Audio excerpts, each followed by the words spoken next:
ಇದು ದೇಸಿ ಫಾರ್ಮುಲಾ ಅಂತ ಕ್ಲಾಸಿಕ್ ಮಸಾಲಾ ಚಾಯ್. ಅಂದರೆ ಇದು ಚಕ್ಕೆ, ಲವಂಗ, ಶುಂಠಿ ಇದೆಲ್ಲ ಮಿಕ್ಸ್ ಇರೋದು. ನಮ್ಮ ದೇಸಿ ಫಾರ್ಮುಲಾ ಏನಿರುತ್ತೆ ಅದರಲ್ಲಿ ಬ್ಲೆಂಡ್ ಆಗಿರೋ ಟೀ ಇದು. ಆಮೇಲೆ ನಿಮ್ಗೆ ಏಲಕ್ಕಿ ಪರಿಮಳ ಎಲ್ಲ ಅದರಲ್ಲಿ ಪ್ರತಿಯೊಂದು ನೀವು ಫೀಲ್ ಮಾಡ್ಕೋಬೋದು. ಆ್ಯಂಡ್ ಇದು one of the queen product ನಮ್ಮದು. ಸೊ ತುಂಬ ಚೆನ್ನಾಗಿ ಮೂವ್ ಆಗ್ತಾ ಇದೆ ಈ ಪ್ರಾಡಕ್ಟ್. ಇನ್ನೊಂದು ಬಂದು ರೋಸಾ ರೈಸ್ ಅಂತಿದೆ. ಅದು ಈ ಗುಲಾಬಿ ದಳಗಳಿರುತ್ತಲ್ಲ ಅದು ಮಿಕ್ಸ್ ಆಗಿರುತ್ತೆ. ಅದು ಮತ್ತು ಚಕ್ಕೆ ಸಿನ್ನಮನ್ ಮಿಕ್ಸ್ ಆಗಿರುವ ಟೀ ಅದು ಕೂಡ ಒಂದು ಡಿಫ್ರೆಂಟ್ ಫ್ಲೇವರ್ ಇದೆ. ಅದು ನೀವು ತುಂಬ ಸೌಂದರ್ಯ ಪ್ರಜ್ಞೆ ಉಳ್ಳವರಾಗಿದ್ದರೆ, ಸೌಂದರ್ಯ ವೃದ್ಧಿಸಬೇಕು ಅನ್ನೋ ಥರದ ಮೈಂಡ್ ಸೆಟ್ ಇದ್ದರೆ ಗುಡ್ ಅಂತ ಹೇಳ್ತಾರೆ, ಆಯಿತಾ, ತಜ್ಞರೆಲ್ಲ.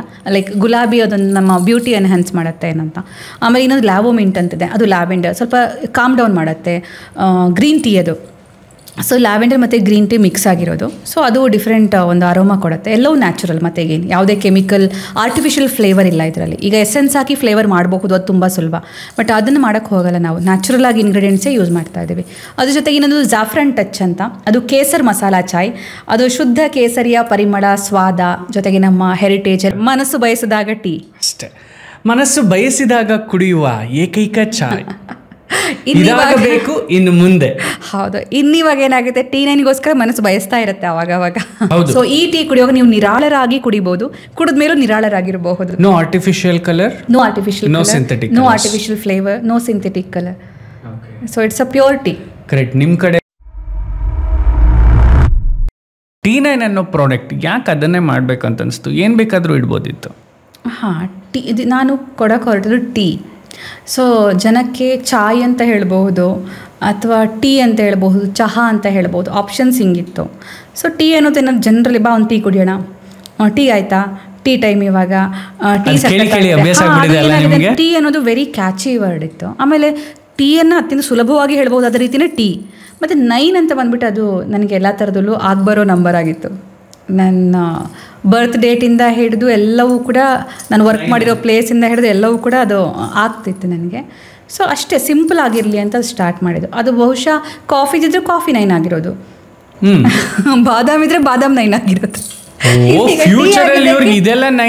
ಅಲ್ಲ ಹೇಳಿದೆ ನಾನು, ಟೀ ಆಗಿದೆ ಟೀ 9 ಆಗಿದೆ. ಅದು ನಿಮ್ಗೆ ಏನಾಗ್ತದೆ ಅಂತಂದರೆ TV9 T9 ಅಂತ ಸೌಂಡ್ ನಿಮಗೆ ಡಿಫ್ರೆಂಟ್ ಸಿಮಿಲರ್ ಅಂತ ಅನ್ನಿಸ್ಬೋದು. ಬಟ್ ಇದರ ಹಿಂದಿನ ರೀಸನ್ ಇದು, ಅಂದರೆ ಟೀಗೆ ಟೀ ಅಂತಲೇ ಇಡಬೇಕಂತ.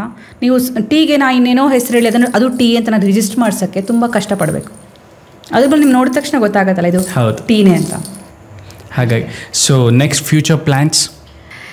ಫ್ಯೂಚರ್ ಪ್ಲ್ಯಾನ್ಸು ಮೀಡಿಯಾದಲ್ಲಿದ್ದಾಗ ನನಗೆ ನಂಬರ್ 1 ಆ್ಯಂಕರ್ ಆಗಬೇಕು, ಚೆನ್ನಾಗಿ ಇಂಟರ್ವ್ಯೂ ಮಾಡಬೇಕು, ಈವೆಂಟ್ಸ್ ಎಲ್ಲ ಚೆನ್ನಾಗಿ ಮಾಡಬೇಕು, ಈ ಥರದ್ದೆಲ್ಲ ಡ್ರೀಮ್ಸ್ ಇತ್ತು. ಇಲ್ಲಿ ಬಿಸ್ನೆಸ್ ಬಂದಮೇಲೆ ಈ ಬಿಸ್ನೆಸ್ ಚೆನ್ನಾಗಿ ಮಾಡಬೇಕು, ಇನ್ನೊಂದರ ಎಕ್ಸ್ಪ್ಯಾನ್ಷನ್ ಮಾಡಬೇಕು, ಇನ್ನು ದೊಡ್ಡದಾಗಿ ಬ್ರ್ಯಾಂಡ್ ಬಿಲ್ಡ್ ಮಾಡಬೇಕು, ಇನ್ನೊಂದಷ್ಟು ಜನಕ್ಕೆ ಶುದ್ಧ ಟೀ ಜನರಿಗೆ ಮನೆಗೆ ಸಿಗೋ ಥರ ಆಗಬೇಕು, ಮನೇಲಿ ಸುಕನ್ಯಾ ಸಮೃದ್ಧಿ ಟೀ ಕುಡಿಯೋ ಥರ ಆಗಬೇಕು. ಈ ಥರದ್ದೆಲ್ಲ ಒಂದಷ್ಟು ಈ ಥರದ ಕನಸುಗಳಿದೆ. ಆ್ಯಂಡ್ ಟ್ರಾವೆಲ್ ಆಫ್ಕೋರ್ಸ್ ನನ್ನ ಹವ್ಯಾಸ ಏನಿದೆ, ಅದನ್ನು ಇನ್ನೂ ಚೆನ್ನಾಗಿ ಮಾಡಬೇಕಂತಿದೆ, ಮಗಳಿಗೆ ಟೈಮ್ ಕೊಡಬೇಕಂತಿದೆ. ಈ ಥರದ ಪ್ಲ್ಯಾನ್ಸ್ ಇದೆ ಅಷ್ಟೆ. What inspired you to make a brand called T9? Actually ನಾನು ಒಂದು ಕಂಪ್ನಿಗೆ ಕೆಲಸ ಮಾಡ್ತಾ ಇದ್ದಾಗ ಆ ಬ್ರ್ಯಾಂಡಿಂದಾಗಿ ನಾನು ಗುರ್ತಿಸೋಕ್ಕೆ ಜನ ಏನು ಶುರು ಮಾಡಿದ್ರು. ಅವಾಗ ಒಂದು ಬ್ರ್ಯಾಂಡ್ನ ಶಕ್ತಿ ಎಷ್ಟಿದೆ ಅಂತ ನಂಗೆ ಫೀಲ್ ಆಗ್ತಾಯಿತ್ತು. ಬಟ್ ಒಂದು ಟೈಮ್ ತನಕ ನಿಮಗೆ ಅದು ಖುಷಿ ಕೊಡ್ತಾ ಹೋಗುತ್ತೆ, ನನ್ನನ್ನು ಬೇರೆ ಬ್ರ್ಯಾಂಡ್ ಅಡಿಯಲ್ಲಿ ಗುರ್ತಿಡೋದು. ಅಲ್ಲಿಂದ ನಿಮಗೆ ಸ್ಟಾರ್ಟ್ ಆಗುತ್ತೆ, ನನ್ನದೇ ಒಂದು ಓನ್ ಬ್ರ್ಯಾಂಡ್ ಬೇಕು, ನಾನು ಇದೇ ಥರ ಒಂದು ಸಂಸ್ಥೆನ ಹುಟ್ಟಾಕಬೇಕು, ನಾನು ಎಷ್ಟು ಜನಕ್ಕೆ ಕೆಲಸ ಕೊಡಬೇಕು, ಅಥವಾ ನಂದು ಅಂತ ಒಂದು ಬ್ರ್ಯಾಂಡ್ ಕ್ರಿಯೇಟ್ ಆಗಬೇಕು, ಅದಕ್ಕೆ ನಾನು ಎಫರ್ಟ್ ಹಾಕಬೇಕು. ಇಲ್ಲಿ ನಾನು ಕೊಡೋ ಟೈಮನ್ನು ನನ್ನ ಬ್ರ್ಯಾಂಡಿಗೆ ನಾನು ಕೊಟ್ಟರೆ ನಾನು ಇನ್ನೂ ಏನೋ ಮಾಡ್ಬೋದು ಅಂತ ಹಿಂಗೆ ಅನ್ಸೋಕ್ಕೆ ಶುರುವಾಗುತ್ತೆ. ಆ ಥರ ಆದಾಗ ನಿಮಗೆ ಒಂದು ಬ್ರ್ಯಾಂಡ್ ಕ್ರಿಯೇಟ್ ಮಾಡಿ ಆ ಬ್ರ್ಯಾಂಡನ್ನು ಮಗು ಥರ ಪೋಷಿಸೋ ಒಂದು ಆಸೆ ಬರುತ್ತೆ. ಹಾಗಾಗಿ T9 ಇದೆಯಲ್ಲ, ಇದು ಚಿಕ್ಕ ಮಗು, ಇದನ್ನು ದೊಡ್ಡ ಮಾಡಬೇಕು ಅಂತಂದರೆ ತುಂಬ ಶ್ರಮ ಬೇಕು. ಆಮೇಲೆ ಅದಕ್ಕೆ ಎಲ್ಲ ಜನರ ಸಹಕಾರ ಬೇಕು. ನೀವು ಟೀ ಕುಡಿದಷ್ಟು ನಮ್ಮ ಕಂಪ್ನಿ ಉದ್ಧಾರ ಆಗುತ್ತೆ, ಬ್ರ್ಯಾಂಡ್ ಡೆವಲಪ್ ಆಗುತ್ತೆ. ಆಮೇಲೆ ಒಳ್ಳೆಯ ಆರೋಗ್ಯಕರ ಉದ್ದೇಶ ಇಟ್ಕೊಂಡಿರೋದಕ್ಕೆ ಅದು ಕೈ ಬಿಡಲ್ಲ ಅಂತ, ಒಂದು ಒಳ್ಳೆಯ ಕರ್ಮ ಯಾವತ್ತೂ ಕೈ ಬಿಡಲ್ಲ ಅಲ್ಲ, ಆ ಒಂದು ನಂಬಿಕೆ. ಒಂದೊಳ್ಳೆ ಕಾಫಿ, ಸ್ಮೈಲ್ ಮಾಡ್ರಿ ಫಸ್ಟು. ಇಲ್ಲ, ಗುರಾಯಿಸ್ತಾ ಇದ್ದೀನಿ. ಯಾಕೆ ಹೇಳಿ, ಅದು ಕಾಫಿ ಅಲ್ಲ ಮಾರೇ, ಟೀ ಮಾರೇ. ಅವಾಗ್ಲಿಂದ ಬೇಕು ಬೇಕು ಅಂತ ಒಂದು 10 ಸಲನಾರು ಕಾಫಿ ಅಂತ ಹೇಳಿದೆ ನಾನೀಗ, ನಿಜವಾಗ್ಲೂ ಅದು tea tea tea. It's okay. So it's T9 absolute tea for flavoured teas. ಹೌದಾ? 4 ಬ್ಲೆಂಡಿಂಗ್ ಮಾಡಿದ್ದೀರಾ ಇದರಲ್ಲಿ? ಯಾವೆಲ್ಲ ಟೀಸ್ ಇದೆ? ಇದು ದೇಸಿ ಫಾರ್ಮುಲಾ ಅಂತ ಕ್ಲಾಸಿಕ್ ಮಸಾಲಾ ಚಾಯ್. ಅಂದರೆ ಇದು ಚಕ್ಕೆ, ಲವಂಗ, ಶುಂಠಿ ಇದೆಲ್ಲ ಮಿಕ್ಸ್ ಇರೋದು. ನಮ್ಮ ದೇಸಿ ಫಾರ್ಮುಲಾ ಏನಿರುತ್ತೆ ಅದರಲ್ಲಿ ಬ್ಲೆಂಡ್ ಆಗಿರೋ ಟೀ ಇದು. ಆಮೇಲೆ ನಿಮ್ಗೆ ಏಲಕ್ಕಿ ಪರಿಮಳ ಎಲ್ಲ ಅದರಲ್ಲಿ ಪ್ರತಿಯೊಂದು ನೀವು ಫೀಲ್ ಮಾಡ್ಕೋಬೋದು. ಆ್ಯಂಡ್ ಇದು one of the queen product ನಮ್ಮದು. ಸೊ ತುಂಬ ಚೆನ್ನಾಗಿ ಮೂವ್ ಆಗ್ತಾ ಇದೆ ಈ ಪ್ರಾಡಕ್ಟ್. ಇನ್ನೊಂದು ಬಂದು ರೋಸಾ ರೈಸ್ ಅಂತಿದೆ. ಅದು ಈ ಗುಲಾಬಿ ದಳಗಳಿರುತ್ತಲ್ಲ ಅದು ಮಿಕ್ಸ್ ಆಗಿರುತ್ತೆ. ಅದು ಮತ್ತು ಚಕ್ಕೆ ಸಿನ್ನಮನ್ ಮಿಕ್ಸ್ ಆಗಿರುವ ಟೀ ಅದು ಕೂಡ ಒಂದು ಡಿಫ್ರೆಂಟ್ ಫ್ಲೇವರ್ ಇದೆ. ಅದು ನೀವು ತುಂಬ ಸೌಂದರ್ಯ ಪ್ರಜ್ಞೆ ಉಳ್ಳವರಾಗಿದ್ದರೆ, ಸೌಂದರ್ಯ ವೃದ್ಧಿಸಬೇಕು ಅನ್ನೋ ಥರದ ಮೈಂಡ್ ಸೆಟ್ ಇದ್ದರೆ ಗುಡ್ ಅಂತ ಹೇಳ್ತಾರೆ, ಆಯಿತಾ, ತಜ್ಞರೆಲ್ಲ. ಲೈಕ್ ಗುಲಾಬಿ ಅದೊಂದು ನಮ್ಮ ಬ್ಯೂಟಿ ಎನ್ಹ್ಯಾನ್ಸ್ ಮಾಡುತ್ತೆ ಏನಂತ. ಆಮೇಲೆ ಇನ್ನೊಂದು ಲ್ಯಾವೋಮಿಂಟ್ ಅಂತಿದೆ, ಅದು ಲ್ಯಾವೆಂಡರ್ ಸ್ವಲ್ಪ ಕಾಮ್ ಡೌನ್ ಮಾಡುತ್ತೆ. ಗ್ರೀನ್ ಟೀ ಅದು, ಸೊ ಲ್ಯಾವೆಂಡರ್ ಮತ್ತು ಗ್ರೀನ್ ಟೀ ಮಿಕ್ಸ್ ಆಗಿರೋದು. ಸೊ ಅದು ಡಿಫ್ರೆಂಟ್ ಒಂದು ಅರೋಮಾ ಕೊಡುತ್ತೆ. ಎಲ್ಲವೂ ನ್ಯಾಚುರಲ್, ಮತ್ತು ಏನು ಯಾವುದೇ ಕೆಮಿಕಲ್ ಆರ್ಟಿಫಿಷಿಯಲ್ ಫ್ಲೇವರ್ ಇಲ್ಲ ಇದರಲ್ಲಿ. ಈಗ ಎಸೆನ್ಸ್ ಹಾಕಿ ಫ್ಲೇವರ್ ಮಾಡಬಹುದು, ಅದು ತುಂಬ ಸುಲಭ. ಬಟ್ ಅದನ್ನು ಮಾಡೋಕ್ಕೆ ಹೋಗಲ್ಲ, ನಾವು ನ್ಯಾಚುರಲ್ ಆಗಿ ಇಂಗ್ರೀಡಿಯೆಂಟ್ಸೇ ಯೂಸ್ ಮಾಡ್ತಾ ಇದ್ದೀವಿ. ಅದ್ರ ಜೊತೆಗೆ ಇನ್ನೊಂದು ಜಾಫ್ರಾನ್ ಟಚ್ ಅಂತ, ಅದು ಕೇಸರ್ ಮಸಾಲಾ ಚಾಯ್. ಅದು ಶುದ್ಧ ಕೇಸರಿಯ ಪರಿಮಳ, ಸ್ವಾದ, ಜೊತೆಗೆ ನಮ್ಮ ಹೆರಿಟೇಜ್ ಎಲ್ಲವನ್ನು ರಿಚ್ ಫೀಲ್ ಮಾಡಿಸುತ್ತೆ. ಜಾಫ್ರಾನ್ ಟಚ್ ಅಂತ ಹೇಳೋದು ಅದು ನಮ್ಮದು ಚೆನ್ನಾಗಿ ಹೋಗ್ತಾ ಇರೋ ಪ್ರಾಡಕ್ಟೇ. ಓಕೆ. ಸೊ ಇದು ನಾನು ದೇಸಿ ಫಾರ್ಮುಲಾ ಈಗ ನಿಮ್ಗೆ ಯಾಕೆ ಕೊಟ್ಟೆ ಅಂತಂದರೆ, ಮಸಾಲಾ ಚಾಯ್ ಅಂತ ಜನರಲಿ ಬೆಂಗಳೂರಲ್ಲಿ ಈ ವೆದರಲ್ಲಿ ಎಲ್ಲರೂ ಇಷ್ಟಪಡೋದು ಒಂದು ಮಸಾಲಾ ಚಾಯ್ ತುಂಬ ಇರುತ್ತೆ. ಸೊ ಆಮೇಲೆ ಇದು ಬೇಡ ಅಂತ ಹೇಳೋರು ತುಂಬ ಕಡಿಮೆ. ಮಸಾಲ ಟೀನೇ ಕುಡಿಯದೇ ಇರೋರು ಕೂಡ ಮಸಾಲ ಟೀ ಒಂದ್ಸಲ ಟ್ರೈ ಮಾಡ್ತಾರೆ. ಒಂದ್ಸಲ ಟ್ರೈ ಮಾಡಿದ್ಮೇಲೆ ನಮ್ಮ ಈ ಪ್ರಾಡಕ್ಟು ಬೇಡ ಅಂತ ಹೇಳೋಕ್ಕೆ ಚಾನ್ಸ್ ಇದೆಯಾ, ನೀವು ಹೇಳಿ. ಅಬ್ಸಲ್ಯೂಟ್ ಟೀ ಯಾಕೆ ಹೇಳ್ತಿದ್ದೀನಿ ಗೊತ್ತಾ? I am not a tea lover, but since ಇದು ಟೇಸ್ಟ್ ಮಾಡಿದಾಗಿಂದ ನನಗನ್ಸಿದ್ದು ಈ ಫ್ರಾಗ್ರೆನ್ಸ್ ನನಗೆ ಹಾಗೆ ಮೌತ್ ವಾಟರಿಂಗ್ ಅಂತಾರಲ್ಲ, ಆ ಥರ ಫೀಲ್ ಆಗ್ತಾ ಇದೆ. Mouth full of watery. So ಈ ಥರ ಟೀ ನಾನು ಟೇಸ್ಟೇ ಮಾಡಿಲ್ಲ. ಬೇಸಿಕ್ಲಿ ನಾನು ಎಲ್ಲ ಟೀನೂ ಕುಡಿದು ನೋಡಿದ್ದೀನಿ ಅವಾಗವಾಗ. ಅಂದರೆ ಬ್ರೇಕ್ ಥ್ರೂ ಅಲ್ಲಿ ನಾನು ಟೀ ಕುಡಿಯೋದು ಕಾಮನ್ನು.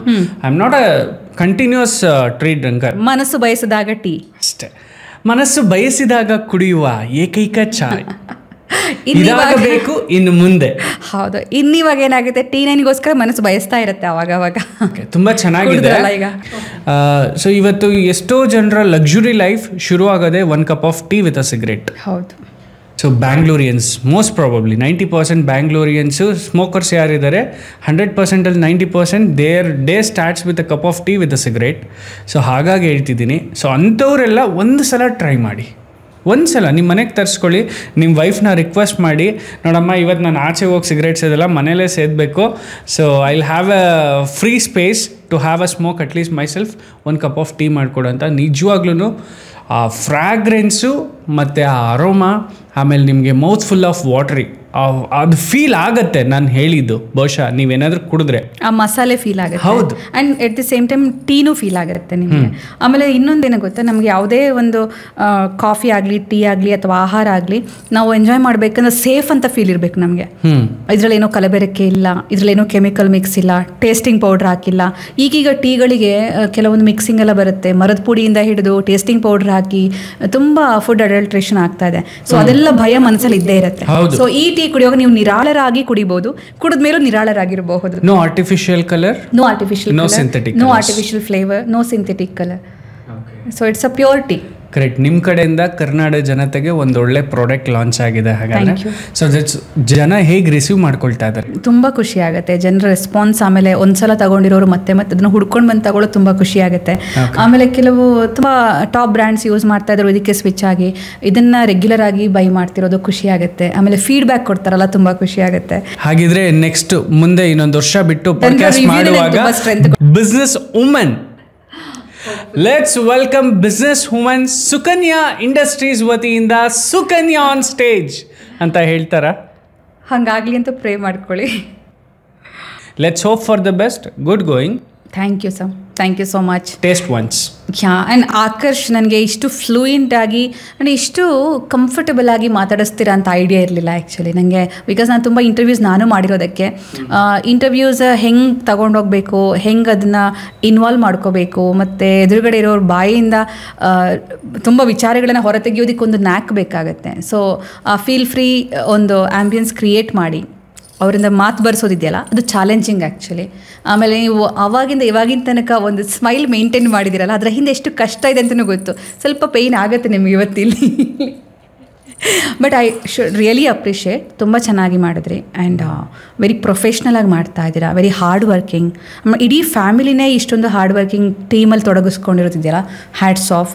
ನಿಮಗೂ ಹೀಗೆ ಆಗುತ್ತೆ ಮುಂದೆ ಸ್ಟೇಜಲ್ಲಿ ಕರೆದು ನಿಮ್ಮನ್ನು ಇದೇ ಥರ ಅಪ್ರಿಷಿಯೇಟ್ ಮಾಡಿ, ಆಮೇಲೆ ನಿಮ್ಮ ಈ ಪಾಡ್ಕಾಸ್ಟ್ ಕನ್ನಡದ ಲೆವೆಲಿಗೆ ನಿಜಕ್ಕೂ ಒಂದು ಟ್ರೆಂಡ್ ಸೆಟ್ ಮಾಡುತ್ತೆ ಅಂತ ನಂಗೆ ತುಂಬ ಅನ್ನಿಸ್ತಾ ಇದೆ. And I wish you all the very best. ನಿಮ್ಮ ಫ್ಯಾಮಿಲಿಗೆ, ನಿಮಗೆ, ನಿಮ್ಮ ಟೀಮ್ಗೆ ಒಳ್ಳೆಯದಾಗಲಿ, ಇನ್ನೂ ದೊಡ್ಡ ಟೀಮ್ ಕಟ್ಟೋ ಥರ ಆಗಲಿ ನೀವು. Love to receive your feedback. Thank you so much. Will end up here. Yeah, thank you so much. ನನ್ನ ಶೋಗೆ ಬಂದು, ನನ್ನ ಪಾಡ್ಕಾಸ್ಟ್ಗೆ ಬಂದು ಇಷ್ಟೊತ್ತು ನಿಮ್ಮ ಸಮಯನ ಕೊಟ್ಟು ಒಂದು ಲೆಂತಿ ಎಪಿಸೋಡ್ನ ಮಾಡಿದ್ರಿ. ಇಡೀ ನಿಮ್ಮ ಜೀವನದ ಒಂದು ಪುಸ್ತಕದ ಬದುಕಿನ ಕಥೆನ ನನ್ನ ಜೊತೆ ತೆರೆದಿಟ್ರಿ. ಅದ್ರ ಜೊತೆ ನಿಮ್ಮ 90 ಕೂಡ ಜಾಯಿನ್ ಆಗಿದೆ. Okay, so all the best and good luck. Have a great future ahead. ಮಾಧ್ಯಮದ ಜೊತೆಗಿರಿ, ಮಾಧ್ಯಮನ ಬಿಟ್ಟು ಬೇರೆಡೆ ಹೋಗಬೇಡಿ.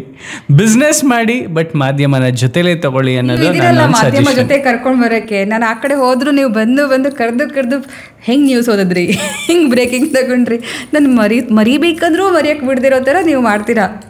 ಇನ್ನ ಪಾಸಿಟಿವ್ ನಾನು ಹೇಳಿದ್ದು ಇಲ್ಲ. ನನಗೂ ಅಂದರೆ ಮರೆಯುವ ಉದ್ದೇಶ ಆಗಲಿ ಅಥವಾ ನಾನು ಬಂದಿರೋ ಜರ್ನಿಗೆ ರಿಗ್ರೆಟ್ ಆಗಲಿ ಏನೂ ಇಲ್ಲ. I feel very happy. Saturation ಇದೆ ನನಗೆ, ಅದರಲ್ಲಿ ನನಗೆ ಖುಷಿ ಇದೆ, ಕಂಪ್ಲೀಟೆಡ್ ಜರ್ನಿ ಫೀಲಿಂಗ್ ಇದೆ. ಆ್ಯಂಡ್ ಮಾಧ್ಯಮದಲ್ಲಿ ಯಾರ್ಯಾರು ಕೆಲಸ ಮಾಡ್ತಾರೋ ಅವ್ರ ಬಗ್ಗೆ ರೆಸ್ಪೆಕ್ಟು ಇದೆ ನನಗೆ. ಆ್ಯಂಡ್ ಯಾರು ಕಷ್ಟಪಟ್ಟು ಮಾಧ್ಯಮದಲ್ಲಿ ಏನೋ ಬದುಕು ಕಂಡ್ಕೋಬೇಕು ಅಂತಿದ್ದಾರೆ ಅವ್ರಿಗೊಂದು ನನ್ನ ಕೈಲಿ ಏನು ಸಪೋರ್ಟ್ ಆಗುತ್ತೋ ನಾನು ಅದನ್ನು ಮಾಡಬಹುದು, ಹೇಳಬಹುದು.